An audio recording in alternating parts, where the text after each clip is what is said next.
Hello everyone and welcome to my track guide of the Mans Entertainment Penrite Track. So let's get right into it.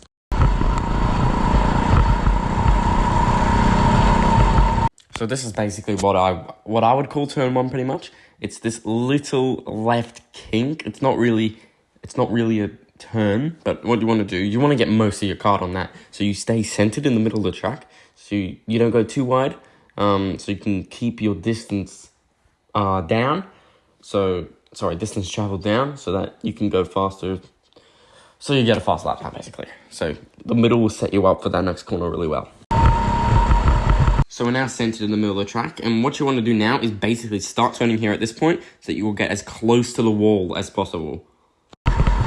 As you can see here, I'm like really close to the wall. I can get closer to the wall than that. You want to get super close to the wall where you're basically scraping it.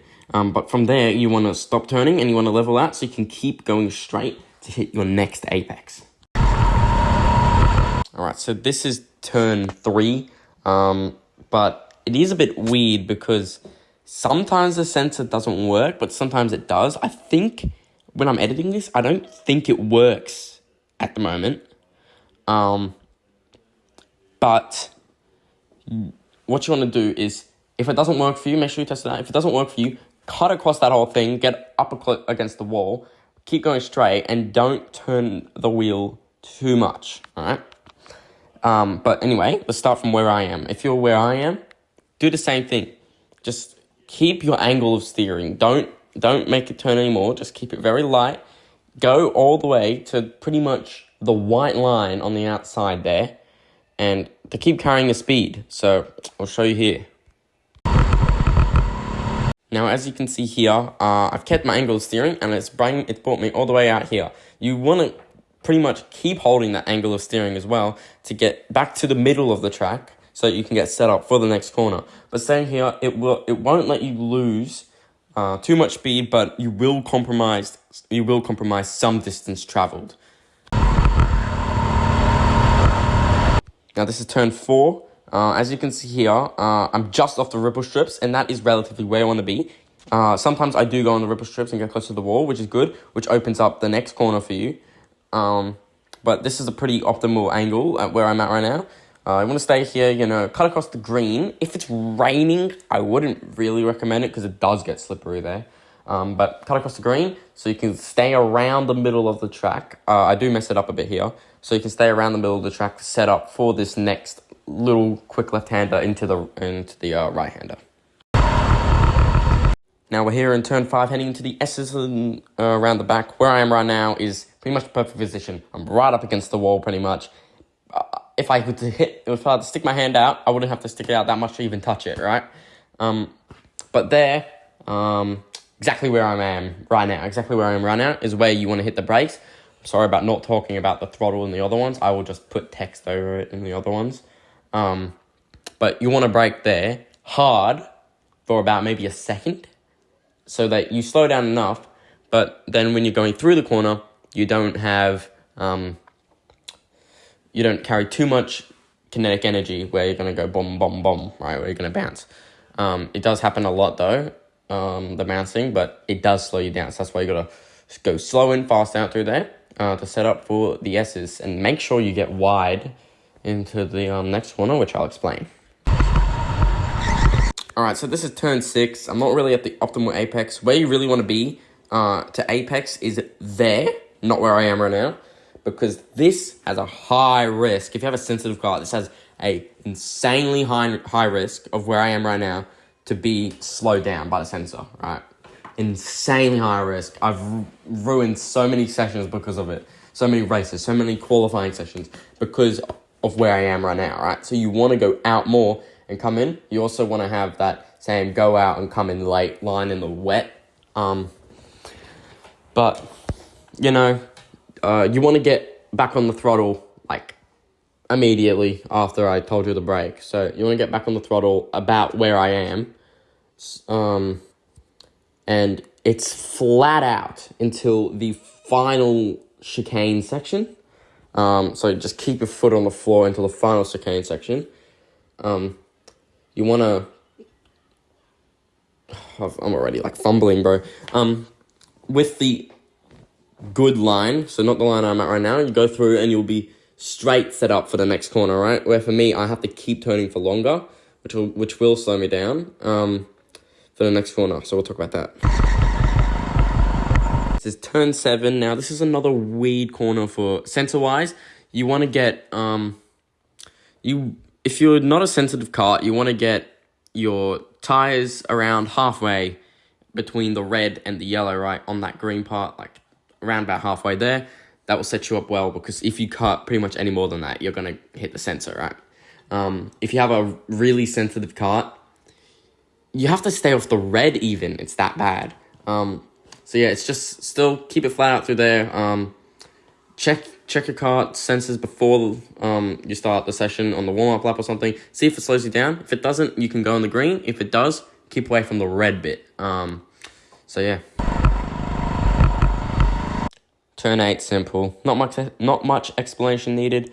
Just keep your tire on the green, get close to the wall, and just focus on the exit. Keep it flat out through there. Not much needed to know about it. Really, it's not that important. It's not an important corner. Not much to explain. On this exit here, coming into turn 9, keep the middle of your kart on that white line and then move straight out of it pretty much. You can go on the ripple strips if you want. Personally, I don't. I move out a bit and go onto just stay on the asphalt, because my opinion, it's too bumpy for me. It just goes, like, it dips and you like, boom, like you just hit the edge of the ground there and it just sends you up in the air. Not really. It just sends you up quickly and it's a bit bumpy and I don't really like to do it unless I'm going for a pass. So I just stay on the asphalt there to set me up for the next corner. Turn 9, like I said, optional ripple strips or not. As you can see, I don't go on the ripple strips. It's hard to see, but you might be able to see the little divot in the ground, which is what I don't like to hit. It's annoying. Once again, flat out, just stay around the middle of the track so you can go in with a little bit of this, like the least amount of distance traveled possible. Stay around the middle of the track so you can still go flat out through that chicane part that is coming up. But yeah, not much needed for this corner either. Now, 10 and 11. This is my favorite corner sequence on the entire track. We're going to talk about corner 10 here. On the entry, you want to stay in the middle of the track and you want to cut in. On the apex, you want to be as close to the wall as possible to set you up for the next corner and just lever your steering to go straight for the next corner. Now, this is turn 11, also known as the Kine cut. The reason that name is given is someone that used to do LDA, when it was called YDA, back in the day, named Kine. He used to cut the corner around about the middle of his kart was about right there where the arrow is, the end of the arrow. Yeah, and because of that, he holds the lap record for the track still. You can't do that anymore because of the sensor and the way the track's designed now, so that's a bit sad. I don't think anyone's going to be beating that anytime soon. But anyway, into the corner, depending on your kart. If you have a sensitive kart, stay on the red. If you don't have a sensitive kart, you can go where I am right now. But they just fixed the sensor, so now you basically just have to stay on the red or else you're going to get slowed down. Anyway, not much else about this corner. It's just completely flat out. But the next corner sequence is more complicated, probably the most complex part of the track.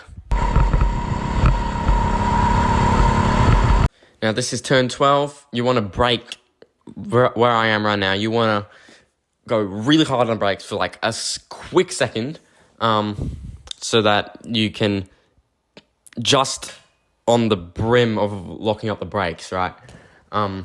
Just slam it there for a quick second, let off immediately, get back on the gas. And you want to stay close to that corner there so you can go around and chain the corners together really well. This is the most complex part of the track that we're coming into.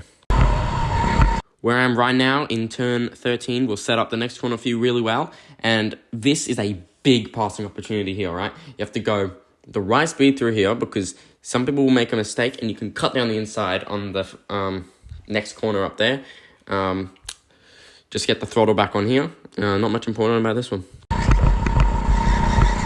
Turn 14, probably the most important corner on the track.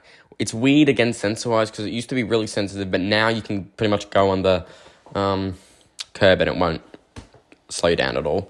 But here is a very big passing opportunity. A lot of people go wide, which allows you to slow down before the corner and then hit the gas earlier so that you can cut down the inside for the next corner, make easy passes. I pass there all the time. If you go into my channel and watch my JRL 10 place gain race from round 1 of 2025, you'll see that I make most of my passes out of this corner. It's just the easiest place for me to make passes. You want to get your tyres on that yellow bit there because the sensor doesn't really work. And you just, if there's no cars in front of you, you want to go a bit late to about there and get your tyres just off the red onto the green. You can go all the way onto the green. I wouldn't really recommend it though because of the distance travelled. But go around just off the red to set you up for the next corner. Well, that's turn 14. And this is turn 15, last corner. Don't need to know much. Just keep your right tyres on the red and just keep it flat out. Yeah, I hope you guys enjoyed my track guide. We'll head over to Patrick.